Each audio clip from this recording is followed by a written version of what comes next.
Thank you. Thanks. Thank you very Thanks very much. much, Raja. That's very important points. And there will be another opportunity. We have a short discussion segment. So I want to move to Ardo. You talked about the massive issue of migration in Africa. And what I wanted to ask you was, I think it would be important to discuss the impacts. So when we speak about this large scale sort of levels of landlessness,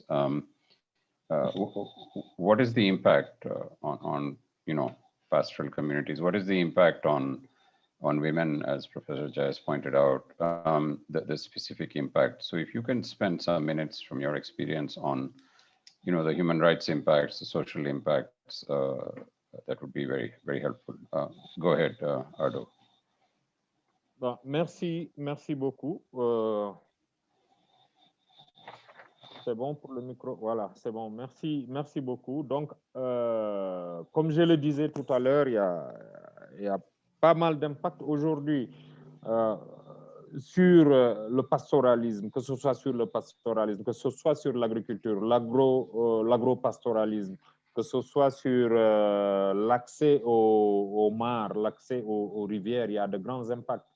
Si je donne l'exemple, par exemple, au nord du Sénégal, avec cette entreprise marocaine qui avait obtenu 10 000 hectares, et sur les 10 000 hectares, c'était sur des zones de culture de décrue, donc une manière traditionnelle d'exploiter les terres. Donc, avec le remplissage du fleuve Sénégal qui s'étendait, le retrait des crues, la population avait la possibilité de cultiver le sorgho qui leur servait de consommation pendant presque la moitié de l'année ou bien autour de 8 mois.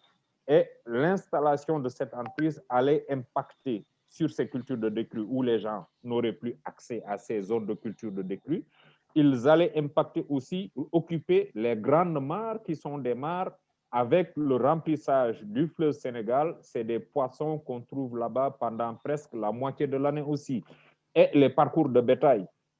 Si la zone est divisée en deux parties, une zone du Djeri où c'est presque après l'hivernage, il n'y a pas de point d'eau. Donc, tous les animaux sont obligés d'aller vers les grandes mares, sont obligés d'aller vers les grands cours d'eau pour avoir de l'eau, pour avoir du pâturage.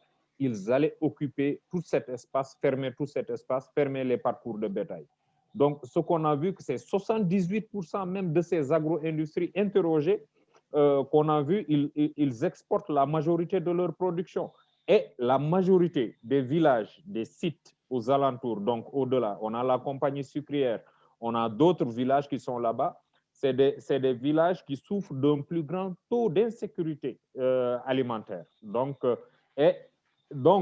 certes, ces agro-industries contribuent au rééquilibrage de la balance commerciale par rapport aux exonérations, mais aussi l'exonération du matériel exporté.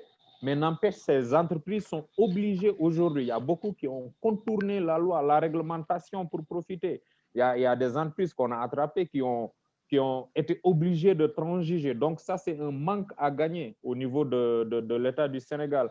Et si on parle aujourd'hui de la promotion de l'emploi, si on voit aujourd'hui qu'il y a des entreprises qui sont en train de s'installer, mais chaque année, c'est des milliers de jeunes qui prennent les pirogues pour aller en Espagne. C'est des milliers de jeunes qui prennent les pirogues pour aller en France.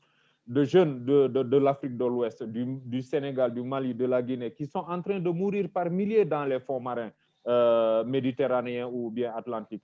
Pourtant, il y a des entreprises qui sont en train de s'installer. Pourquoi? Parce que ce qu'ils promettent, ce qu'ils disent, au finish, ce n'est pas ce qu'on voit. Quel emploi qu'est-ce qu'on promet? C'est des ouvriers agricoles. Mais au finish, on a besoin de plus que ça. Et en tant que société civile, qu'est-ce qu'on a fait? Qu'est-ce qu'on est en train de faire? Donc, organiser les populations en collectif, ça c'est quelque chose qu'on a fait, mais aussi la diaspora, puisqu'aussi on est dans une zone où on a beaucoup d'expatriés au niveau de l'Europe, au biais des États-Unis, c'est de les organiser et aussi d'organiser la société civile, tant au niveau du Sénégal, par exemple, au niveau du Mali, mais aussi au niveau de la sous-région avec la convergence globale de lutte contre l'accaparement des terres, de l'eau et des semences. Parce que quand on parle d'accaparement des terres, le bien commun, la terre, mais aussi le bien commun, c'est l'eau, les rivières, les fleuves, c'est des biens communs. où les gens peuvent avoir accès pour faire l'agriculture, où les gens peuvent avoir accès pour faire l'élevage, ou bien pour boire, ou bien même pour la pêche. Donc, tout ça, c'est des choses. Donc, aujourd'hui, ce qui est en train d'être fait, c'est de les mettre en rapport avec des huissiers. Et aujourd'hui, ce cas dont je parle, avec 10 000 hectares, après les mobilisations, l'apport, ils ont réussi auprès de la Cour, au niveau de la Cour suprême, à obtenir gain de cause. Donc, la loi a été dite. Mais qu'est-ce qui se passe aujourd'hui? Comme je le disais tout à l'heure, il y a des réformes foncières qui sont en train de se passer. En 2012, au Sénégal, quand le président est arrivé, il a enclenché une réforme foncière. L'objectif, c'était quoi? C'était d'immatriculer toutes les terres du Sénégal, donc les terres du domaine national que je disais tout à l'heure, 95% appartiennent à la nation sénégalaise, où on n'a pas la possibilité, on ne peut pas la vendre, on ne peut pas la louer, on ne peut même pas la donner. On n'a qu'un droit d'usage sur ces terres parce que ça appartient à la nation sénégalaise, à ses générations et aux générations futures. Donc, l'objectif, c'était d'immatriculer toutes ces terres au nom de l'État du Sénégal et d'en faire, d'ouvrir un marché. Donc, qu'est-ce qu'on a vu en tant que société civile? Si on laisse ça passer, au bout de 5 ans, 10 ans, ces terres, 95% des terres du domaine national sénégalais vont se retrouver entre les mains des gens les plus riches. Donc, qu'est-ce qu'on a fait? On a mené un plaidoyer, on a organisé des rencontres avec les agro-pasteurs, avec les pêcheurs. Et ensemble, on a fait des propositions pour les dire que voilà ce qu'on veut. Voilà comment on veut que nos terres soient exploitées. Voilà ce qu'on veut laisser pour les générations futures. Aujourd'hui, par rapport à l'accès des femmes au foncier, il y a un grand travail qui est en train d'être fait au niveau local. Ardo, if you can conclude. Voilà. Il y a des actions qui sont en train d'être faites au niveau local parce qu'aujourd'hui, si les terres sont commercialisées, il y a un marché foncier qui est ouvert, qui est le plus perdant, c'est les jeunes, c'est les femmes qui vont perdre. Aujourd'hui, il y a un travail qui est en train d'être fait dans chaque pays, mais au niveau de la convergence globale ouest-africaine, on a un plaidoyer qui est en train d'être fait avec les chefs coutumiers au niveau de la sous-région africaine, parce qu'on a aussi des réalités africaines avec qui on doit aller ensemble pour mener le plaidoyer auprès de la CEDEAO.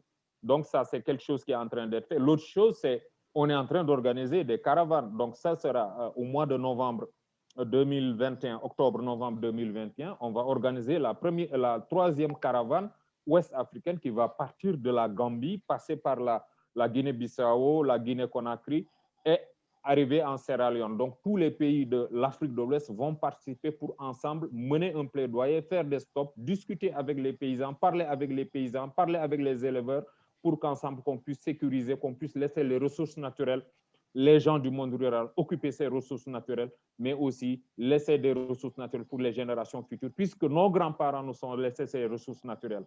Donc, voilà où je voulais terminer ma présentation. Merci beaucoup.